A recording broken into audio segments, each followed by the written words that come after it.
Welcome to the Local Marketing Source Weekly Update, brought to you by localmarketingsource.com.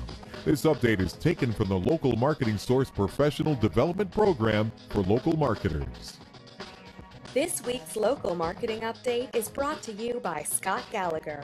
Scott is the co-founder of Local Marketing Source and has become the recognized expert in providing online marketing services to local businesses. Follow Scott on Twitter @ScottGallagher5 and on Facebook.com/ScottPGallagher.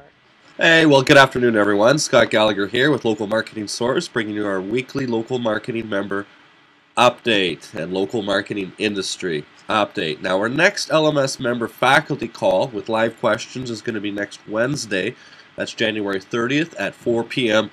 Eastern. And the LMS membership, it provides access to our private Facebook group, access to the portal with a variety of different questions and downloadable documents, and different training courses within the local online market. Now, we're going to begin our weekly update this week with a local business tip, and then get into some different aspects of updates for the industry.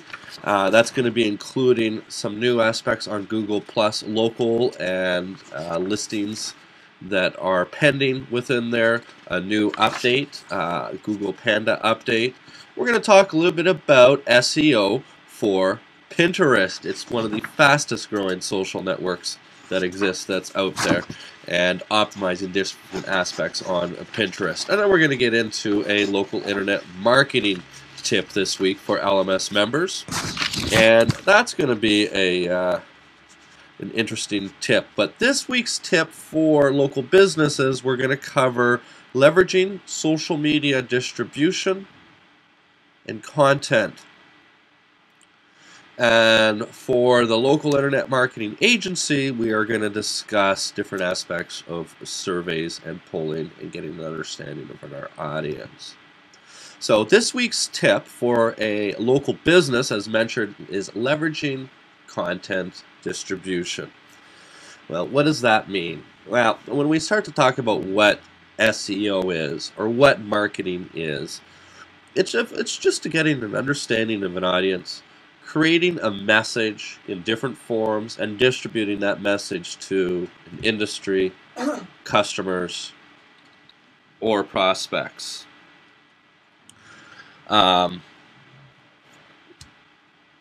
So when we talk about leveraging content and distribution, this is about different ways of creating perhaps pieces of content, and one piece of content here and another piece of content, so you've got two pieces that go out in a certain way, and then creating a third piece by combining pieces of one and two together that go out into a second or a third channel. Well, that's leveraging content.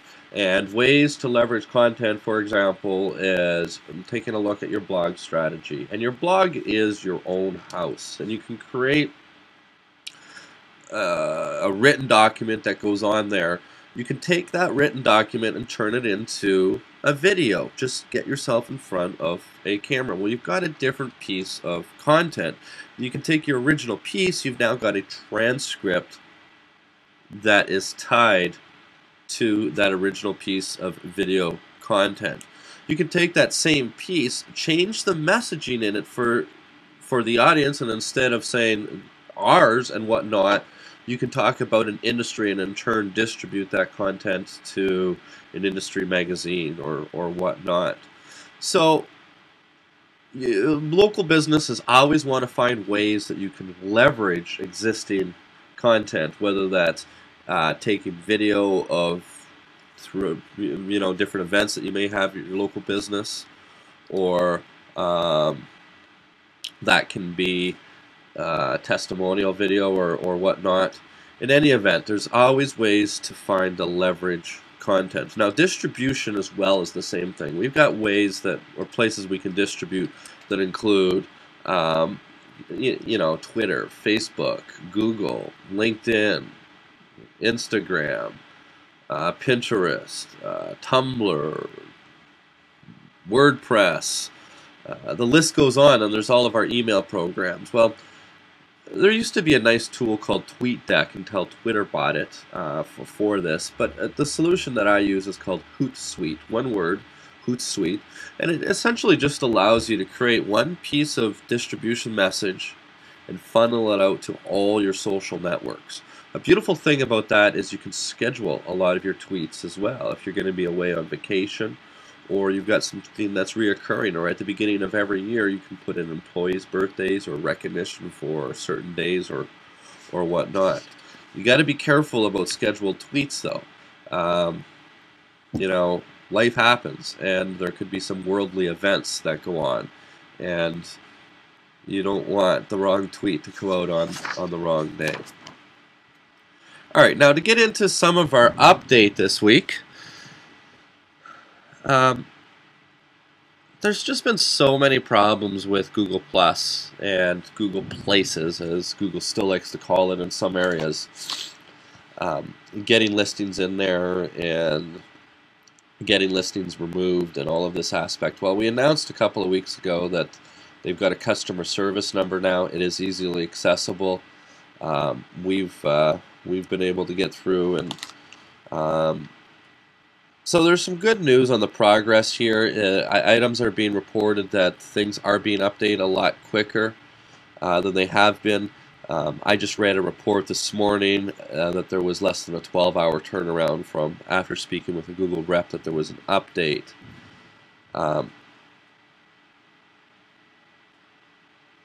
But the challenge is even though that they're addressing this, there's more suspensions than there was in the past. So maybe they've beefed up some of their individual power, employee power, but they still have a lot of problems to get through. Now this is something interesting that Google Plus has just put out.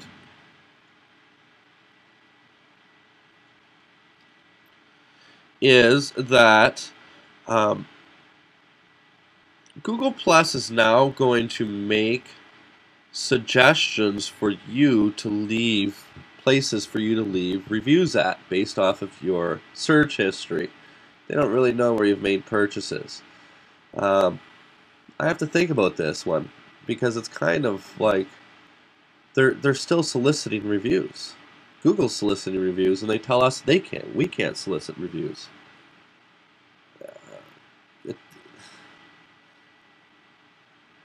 They don't even know if you've made a purchase at a particular place or what your experience is. They don't know if you have a relationship, and they're soliciting you, telling you to go and leave reviews. It's a good thing. Businesses are going to get more reviews, but are businesses going to be left with the most honest reviews? I don't know. Might not. Could be a good hypothesis to try and figure out.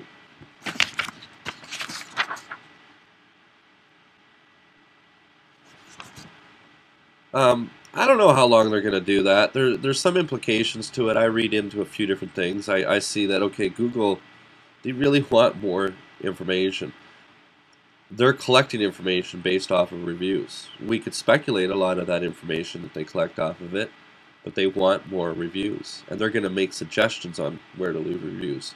So we're going to be watching some of those suggestions, see how that's going to transpire over the next few weeks. Excuse me. There's a Panda update this week.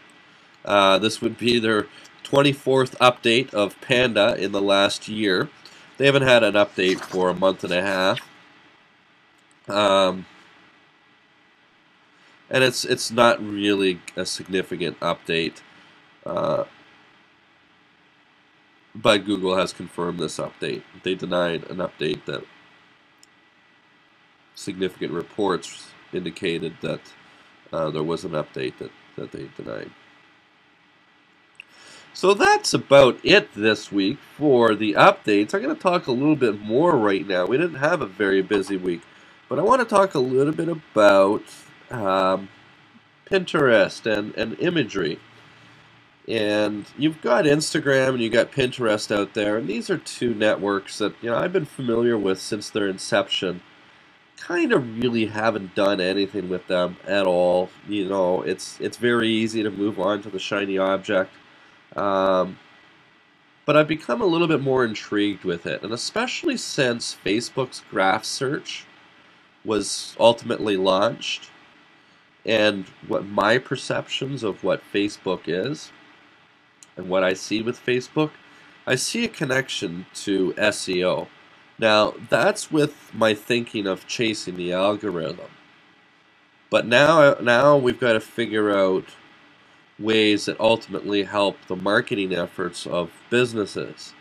Okay, now with the hat on of chasing the algorithm, we see a lot of images funnel through Facebook in a lot of different ways. We see the ability to share that content very easily, much more than video.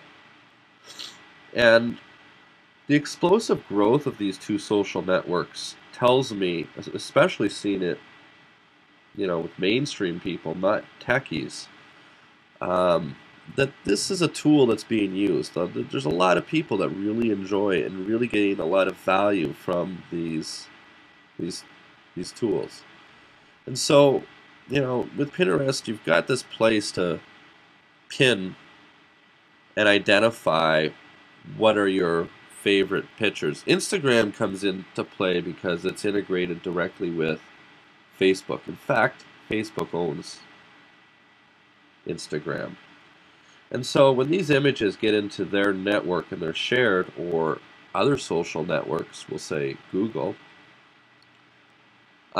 they can collect data on that.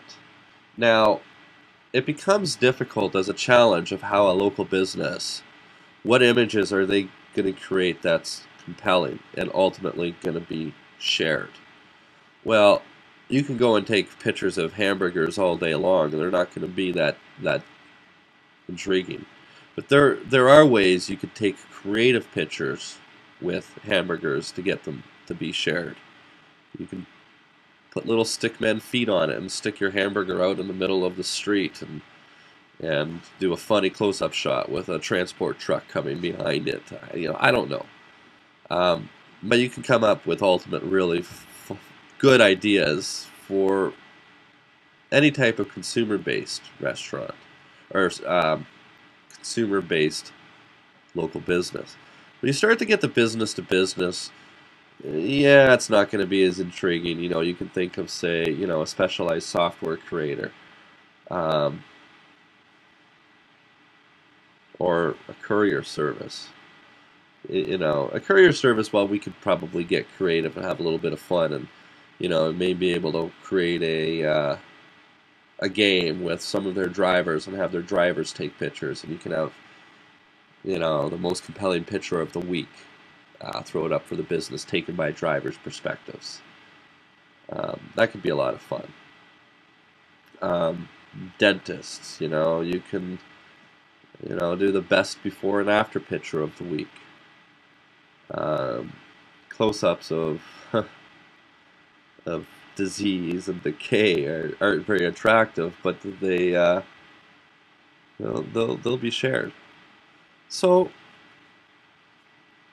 with my interest into these social networks, I've been researching a lot, and thinking a lot, and testing and talking, and just learning that we're able to establish a few different aspects of at least SEO for Pinterest. And like all the other profiles that are out there, you want to optimize your profile.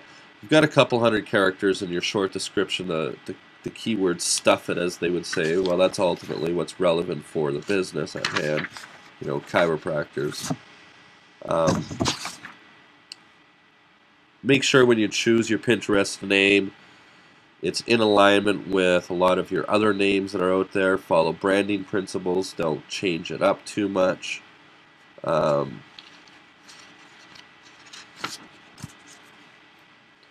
course, like other profile sites, you want links back to your website so people can follow you and get you where you need to go. Organization of information is very, very important. And so the more times you've got the ability to break content up and add text or other types of descriptive content, it's relevant. Well, these are your pin boards. And so having multiple pin boards that are very well organized, that have the appropriate titles in them, are going to allow you to get a lot more unique content on there. You know, for example, and this may not sound like a lot, but 3% of all the pin boards on Pinterest are all labeled for the home. And then, you know, number 5, use jargon. Speak the language that your customers are going to speak by utilizing and throwing in your own persona. We talk a lot about persona and character personas inside the marketing material, inside the portal. So that's the conclusion of this week's update. I will open the floor to some questions now.